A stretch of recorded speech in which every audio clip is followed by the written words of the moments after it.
Bienvenue dans le moment MMA, épisode spécial aujourd'hui. On va parler de l'Ultimate Fighter. C'est une série de podcasts logiquement réservés aux membres Patreon, mais j'ai décidé aujourd'hui d'en faire bénéficier toute la communauté. Cet épisode de l'Ultimate Fighter, il a eu lieu la semaine passée. C'était le dernier quart de finale. On était chez les poids welter avec un choc entre deux Brésiliens qui s'invectivent depuis le début de la compétition. D'un côté, Diego Bianchini, représentant de l'équipe de Chael Sonnen, 28 ans, 9-1 en carrière, et face à lui, Rodrigo Cezinando, qui représente donc l'équipe de Daniel Cormier, 27 ans et un palmarès quasi similaire, puisqu'il engrange 8 victoires et une défaite en carrière professionnelle. Avant de vous en dire un peu plus sur chacun des deux combattants, si vous avez écouté mes podcasts, vous le savez, chaque semaine on a un combattant qui a marqué l'histoire du programme télé, qui vient donner des conseils, montrer des techniques aux combattants. Cette semaine, c'était Yair Rodriguez qui a participé au TUF Latin America en 2014. Il a d'ailleurs remporté la compétition. Lui, il leur a énormément fait travailler les coups de coude, notamment les coups de coude depuis le clinch. C'était assez intéressant. Je rappelle qu'il avait scoré un magnifique KO sur un coup de coude à la dernière seconde d'un combat contre le Korean Zombie. Ça avait participé à sa réputation. Et puis Rodriguez, sa carrière n'est pas terminée, mais il a aussi été, il y a quelques années, champion intérim des poids plumes en soumettant un certain Josh Emmett. Je vais maintenant vous en dire un peu plus sur Diego Bianchini, combattant des poids welter donc, il représente l'équipe de Chael Sonnen, 28 ans, il vient de São Paulo, au Brésil, il s'entraîne chez les Fighting Nerds.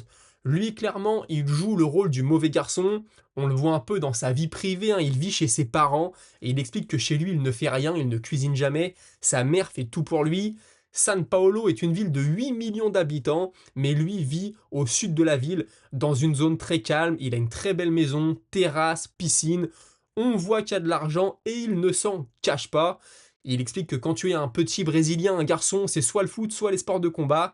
Lui, il a toujours regardé l'UFC, il a toujours rêvé d'y être, et donc en 2015, il a fait ses débuts professionnels. Et depuis, comme je vous l'ai dit, c'est 9 victoires, une défaite. On le voit s'entraîner chez les Fighting Nerds, notamment avec Caio Borraio.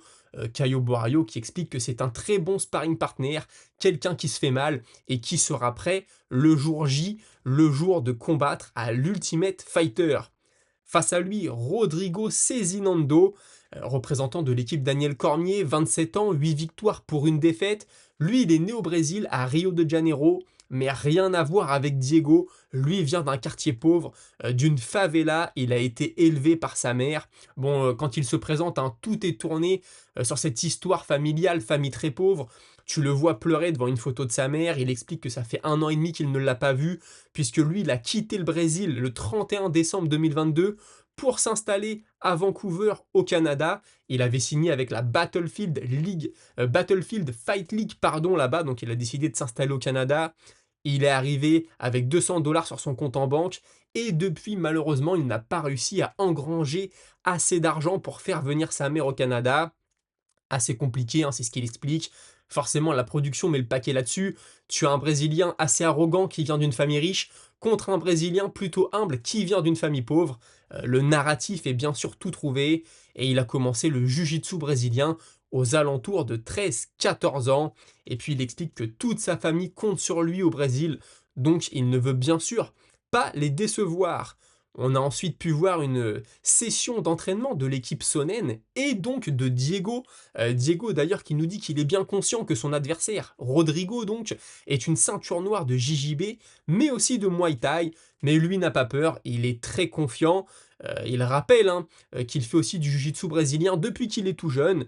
Il sait qu'il est un très bon striker, mais ce dans quoi il est le meilleur, d'après lui, je vous parle toujours de Diego, un représentant de l'équipe de Chael Sonnen, c'est dans le fait de striker, donc de toucher ses adversaires debout sans se faire toucher. Il estime aussi qu'il a une façon de bouger, une façon de se mouvoir dans l'octogone qui est totalement différente de celle des autres combattants et que ça le rend très dur à lire pour ses adversaires. Et puis son coach pour le programme, Chael Sonnen, pense qu'il va mettre un gros volume et gagner grâce à ça. Il estime aussi que son adversaire va trop se donner dans la première reprise et donc se cramer, il n'aura plus de jus pour le deuxième round, et le troisième round s'il y a besoin d'un troisième round, parce qu'à l'Ultimate Fighter, c'est 2 rounds de 5 minutes, et si on a égalité, un round partout à la fin, il y a bien sûr une troisième reprise. Et puis Diego, il enchaîne en expliquant que d'après lui, quand Rodrigo va se rendre compte qu'il n'est pas assez bon pour rivaliser debout, alors il va chercher le sol, mais ce sera déjà trop tard pour lui. Et puis bien sûr, il veut le mettre KO, puisque comme je vous l'ai dit, les deux n'ont pas l'air de vraiment s'apprécier. De son côté, Rodrigo, avec l'équipe Daniel Cormier, donc lui c'est le Brésilien né dans une favela qui vit maintenant à Vancouver au Canada, il explique que le plan c'est d'épuiser son adversaire, de mixer les attaques de pied et les attaques de poing, d'allier la force et la vitesse. L'objectif bien sûr c'est de mettre un KO, mais il va écouter ses coachs, il ne veut pas se laisser emporter par ses émotions, et si ses entraîneurs, Daniel Cormier, Michael Chiesa pour le coup, lui disent qu'il faut aller chercher le sol pour s'imposer, alors il ira chercher le sol sans aucun problème. Daniel Cormier lui dit attention, ton adversaire ne peut pas t'amener au sol si tu ne fais pas d'erreur. Donc surtout, ne tombe pas dans ses pièges. Il a des déplacements très particuliers, il a un striking très particulier qui peut te faire penser qu'il ne sait pas ce qu'il fait, qu'il peut te faire prendre conscience, mais c'est à ce moment-là, si toi tu rentres dans son jeu, si tu es trop offensif et que tu ne te méfies pas, alors il va te contrer en takedown. Donc fais très attention. Et puis il ajoute, Daniel Cormier, que Rodrigo, son combattant donc, est très complet et il essaye de le motiver en lui disant qu'il fait ça pour changer sa vie, pour changer la vie de toute sa famille, alors que Diego, de l'autre côté, pour lui, faire du MMA, c'est tout simplement comme s'il achetait une nouvelle voiture. Voilà, c'est sa façon à Daniel Cormier de motiver son combattant. Et puis juste avant le combat, juste avant la pesée, on les voit tous dans la maison, dans la villa, tous les combattants. Et les deux continuent un peu à se titiller. Tu as Rodrigo qui fixe Diego droit dans les yeux. L'autre lui dit pourquoi tu me regardes, est-ce que tu me trouves beau, etc. Et puis il appuie beaucoup sur le fait que c'est un faux Brésilien qui a quitté le Brésil pour aller vivre au Canada, que le Canada n'est pas un pays de MMA. Il l'accuse aussi de jouer les bons gars, alors qu'en réalité, c'est une mauvaise personne. Et puis, il lui reproche aussi Diego à Rodrigo de lui en vouloir tout simplement parce que lui est né dans une bonne famille et que c'est donc de la jalousie. Quand le combat commence, on a donc deux combattants au palmarès plutôt identiques, Rodrigo 8-1 et Diego 9-1, 28 ans contre 27 ans. Diego a un léger avantage d'allonge. Et quand ça commence, quand la cloche retentit, on a Diego, combattant de la Team Sonnen, lui qui vient de la Fighting Nerd, une famille qui a de l'argent, pour vous aider un peu à vous situer. Il commence très fort avec des high kicks, des coups de pied retournés, des coups de pied sautés. L'autre est plutôt sur le reculoir, mais sur un coup de pied retourné, il se fait amener au sol. Il se fait un peu contrôler, mais parvient à se relever dans la minute qui suit. On a ensuite Rodrigo de l'équipe Daniel Cormier qui avance. C'est vrai que c'est lui qui met la pression. Mais il envoie pas beaucoup et quand il envoie tout sur ses frappes. Il démarre avec le poing arrière, il va chercher des gros overhand, mais l'autre les voit venir de loin et ne les prend pas. Cependant, sur un échange de crochets, un échange assez violent debout, Rodrigo parvient à sonner Diego, mais tout de suite Diego va venir l'accrocher, va venir le coller à la cage et va réussir à récupérer comme ça petit à petit. Puis le round va se serrer.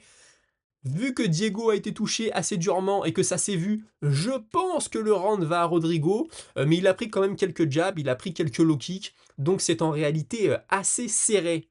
Dans le deuxième round, on a Diego de l'équipe Sonnen qui tente un takedown, mais on a l'impression qu'il vient de loin, qu'il n'est pas très explosif, donc il se fait contrer. Il passe pas mal de temps sur le dos avec Rodrigo en demi-garde. D'ici d'ailleurs, Daniel Cormier dit à Rodrigo ne cherche pas à passer en garde latérale, reste dans la demi et fais du dégât. Donc Rodrigo envoie quelques coups de coude. Au bout d'une minute 30, tu as Diego qui passe tout proche de se relever, mais Rodrigo lui replonge dans la garde, puis de nouveau en demi-garde et il va envoyer des coudes. Et à 30 secondes de la fin, c'est vraiment les coups de poing, les coudes, le grand and pound, il arrive à ouvrir Diego. Le round, il est gagné par lui. Il n'y a aucun doute là-dessus. Mais quand même, quand la cloche sonne, les deux coachs disent à leurs combattants tiens-toi prêt, on sait jamais, il y aura peut-être un troisième round. Et quand l'arbitre annonce qu'il y a un résultat, il est clair et net que c'est l'équipe Daniel Cormier, Rodrigo, ce combattant né au Brésil dans les favelas qui vit maintenant à Vancouver. C'est lui qui s'est imposé. Ça ne fait aucun doute pour tout le monde. Et les deux se font une accolade. Voilà, la hache de guerre est enterrée. Ils peuvent passer à autre chose. Et puis donc c'est la route vers les demi-finales ensuite. Chael Sonnen et Daniel Cormier reçoivent tous les combattants qualifiés un par un et leur demandent qui ils voudraient affronter afin de mettre en place les matchmaking. Faut savoir qu'il y a 5 combattants de l'équipe Daniel Cormier contre 3 de l'équipe Chael Sonnen. Donc chez les poids welter, on a 2 combattants de l'équipe Daniel Cormier qui vont devoir s'affronter. Mais ça, bien sûr, on en parlera dans un prochain épisode. Si vous voulez connaître la suite, n'hésitez pas à me rejoindre gratuitement sur Patreon. Et j'espère que vous avez apprécié ce format. On se retrouve très prochainement. Salut!